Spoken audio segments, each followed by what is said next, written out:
Doctor, muy buenos días. Muy buenos días, amados amigos de Radio Nacional. Doctor, el caso del segundo vicepresidente de la República no está claro sobre si puede o no pedir licencia. Es un cargo que no se ejerce mientras el presidente no esté fuera del país. ¿Qué es lo que dicen las leyes peruanas? No existe la figura de la licencia. ¿Por qué? ¿Qué cosa es el presidente? El presidente suple al titular del cargo, que en este caso es el presidente, cuando él se ausenta, o por casos extremos, pues por muerte, por mencionar.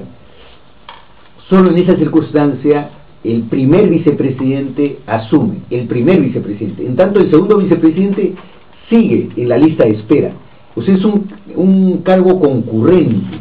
No es que permanentemente está en actividad, no. Expectaticio también. Es un cargo de expectación laboral.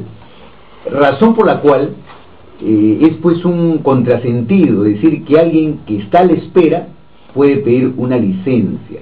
Yo quería poner un ejemplo. El día de ayer a mis alumnos y les decía, uno es, para hablar en términos deportivos, el jugador y otro es el suplente. El suplente solo suple al titular y a partir de eso se le puede expulsar, puede marcar goles, etcétera, etcétera. Pero mientras esté en la banca no tiene mayor relevancia jurídica al interior del campo de juego, ¿no? Entonces, pedir licencia es como decir el suplente, espéreme 15 minutos. Pero si no está jugando, ¿qué le van a esperar? Entonces, es un absurdo, no existe esa figura de la licencia, y esto pues abona en contra de esta postura, que es una postura aparentemente legal pero con carácter político, ¿no? Pero sí puede renunciar al cargo. Sí, el cargo sí es renunciable, y esa es precisamente la salida consensual que se busca. No solamente es un tema de la oposición, también el propio presidente le ha invocado. Es más, en el caso del presidente es una cosa muy importante. El presidente, cuando hace una plancha presidencial, cualquiera sea el candidato, él pone a sus vicepresidentes. O sea, es un cargo de confianza del presidente, lo va a suplir, imagínense, lo va a suplir, de tal forma que, a diferencia del mandato parlamentario, porque un parlamentario sí puede decir a los miembros de su partido, a mí me eligieron los electores, en cambio el vicepresidente sale elegido por la fórmula presidencial, o sea, se vota por el presidente y en cadena el presidente los lleva. Razón por la cual es un cargo que el presidente se lo ha confiado a alguna persona de su cercanía. Pero también en ese mismo contexto el presidente puede retirarle la confianza y pedirle, como lo ha hecho el día domingo el presidente, que dé un paso al costado, porque ha llegado en su fórmula presidencial, ¿no? Razón por la cual la terquedad del vicepresidente creo que dice mucho de su no entendimiento de cómo funciona la lógica del Poder Ejecutivo. De todas formas, ya perdió la confianza del presidente. Ha perdido la confianza del presidente, quien lo ha designado, quien lo ha llevado en su fórmula presidencial, y los votos que ha obtenido son del presidente. No se vota por el vicepresidente, no se vota por el vicepresidente, se vota por el presidente. Pero si a pesar de todo lo que se conoce, el señor Chejade decide no renunciar, el Congreso podría dar la figura de darlo de baja de la fórmula por incapacidad moral. Sí, ¿qué ocurriría si el vicepresidente se resiste y no admite la recomendación presidencial? Entonces queda el camino del Congreso. El Congreso tiene una subcomisión de acusaciones constitucionales que está contemplado en el artículo 99 de la Constitución, por el cual los altos dignatarios del Estado pueden ser sometidos al antejuicio, y el antejuicio tiene dos versiones: por infracción a la Constitución o por indicios de la comisión de delitos. Entonces acá yo no veo todavía una infracción a la Constitución, sino esto está orientado más a que hubieran indicios, y cuando decimos indicios no nos estamos diciendo que ya están probados los delitos, sino indicios de delitos contemplados en el Código Penal. Y en este caso aparentemente hay tráfico de influencia, patrocinio ilícito, son indicios de delitos.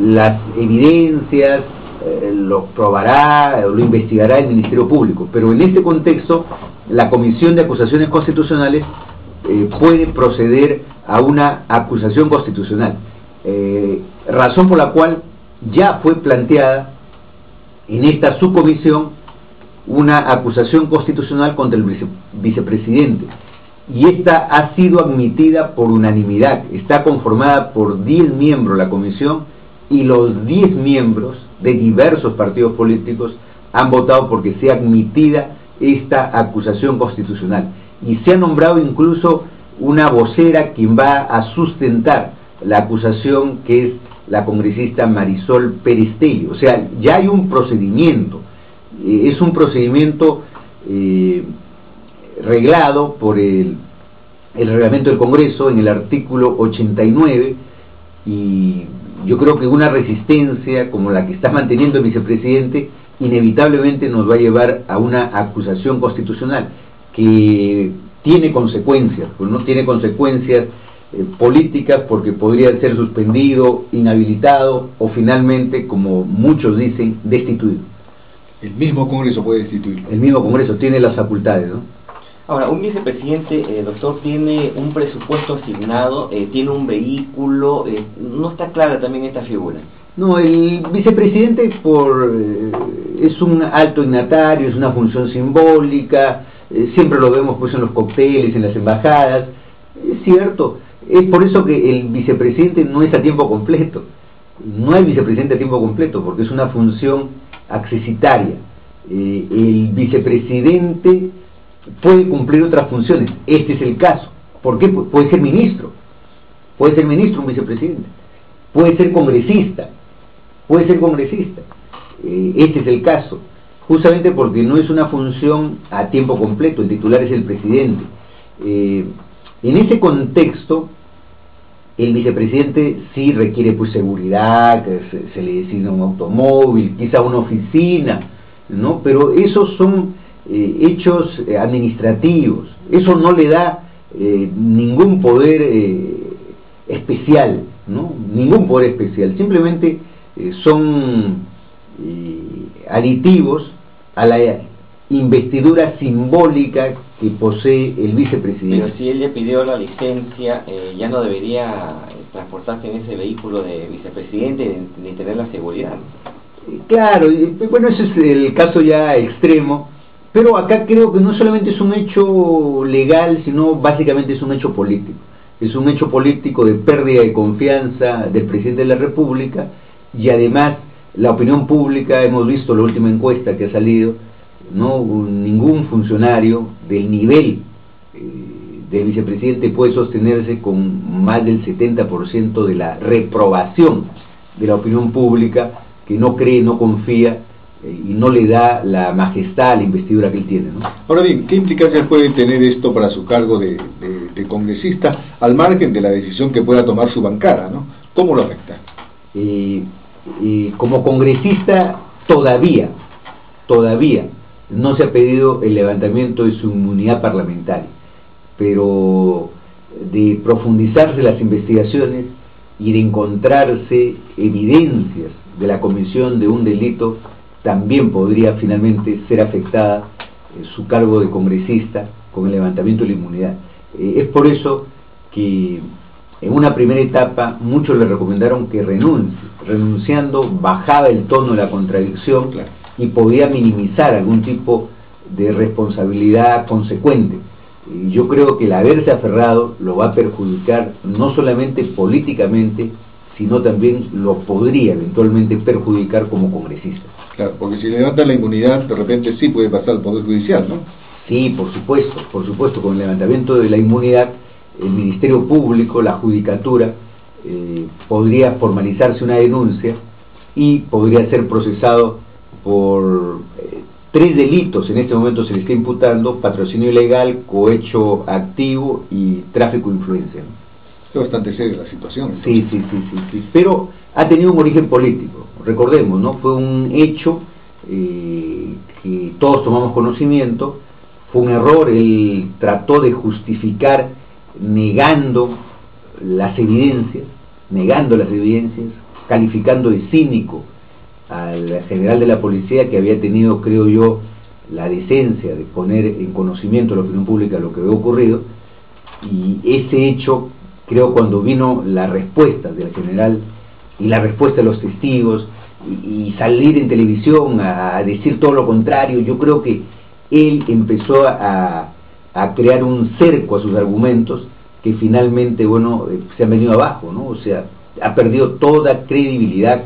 Lo que al inicio fue una controversia doméstica se convirtió en un problema notorio que ha afectado al gobierno, lo afecta a la gobernabilidad. ¿Por qué? Porque el presidente estuvo hace 2 días en una conferencia internacional muy importante, y una de las preguntas al jefe de Estado fue el tema Chejade. O sea, como que distrae, ¿no? Vamos pues por convenios, por cooperación, por mejorar la imagen peruana en el exterior, y en este mundo globalizado, ¿no? Esta noticia no solamente se está discutiendo en el Perú, sino también en el trasciende fronteras, trasciende, y eso afecta, porque las preguntas debieron ir por otro orden, pero afecta, razón por la cual creo que es unánime. Esto no es un problema de la oposición, un problema del gobierno, es unánime de que el señor Chejade debe dar un paso al costado y dejar que la dinámica gubernamental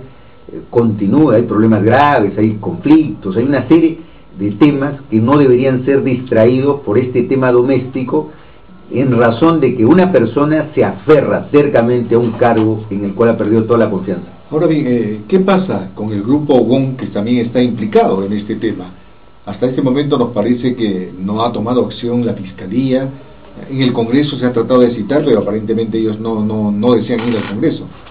Sí, pero acá el caso WON no podrían ser acusados todavía, porque se habla del caso WON. Así en una conversación, en un lobby, se habla de empresas. Habría que ver si tenía la titularidad, si era el representante legal. Todo eso se tiene que probar en una investigación.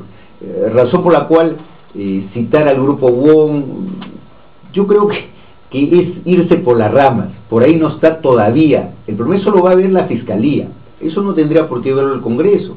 El Congreso tiene que ver si sus funcionarios, si las altas dignidades del Estado han estado comprometidos en un delito de tráfico de influencia. Eso sí tiene que ver.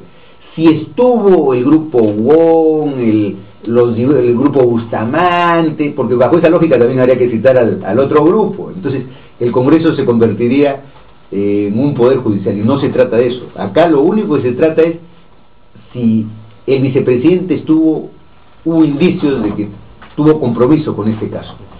Si se diese ese caso, se deben dar todas las facilidades para que el Ministerio Público y el Poder Judicial puedan investigar y juzgar adecuadamente. Y aprovechando el tema, Chejade, doctor, ¿la figura del segundo vicepresidente en el país es necesaria? ¿Es necesario tener un primer y un segundo vicepresidente? Sí, es necesario tener... Sobre todo el segundo, ¿no? Sí, lo que ocurre es que nosotros, con la Constitución de 1828, nos copiamos del sistema norteamericano, donde ellos tienen un vicepresidente, un solo vicepresidente, y en el caso de que este faltase, lo reemplaza el titular del Senado, en el caso norteamericano. En el Perú se estableció a partir de 1828 la figura de el primer vicepresidente y el segundo vicepresidente. Siempre los que copian somos exagerados, entonces pusimos 2 vicepresidentes. La Constitución de 1839, por razones de carácter estrictamente políticos, anuló las vicepresidencias y nos quedamos solamente con el titular. Y el presidente Agustín Gamarra murió en la batalla de Ingavi en 1842 y no había vicepresidente, y se produjo una guerra civil intestina para ver quién ocupaba la vicepresidencia. Entonces la vicepresidencia es necesario, somos mortales. Es más, cuando sale el presidente de viaje se necesita que alguien lo supla con la autoridad del caso, ¿no?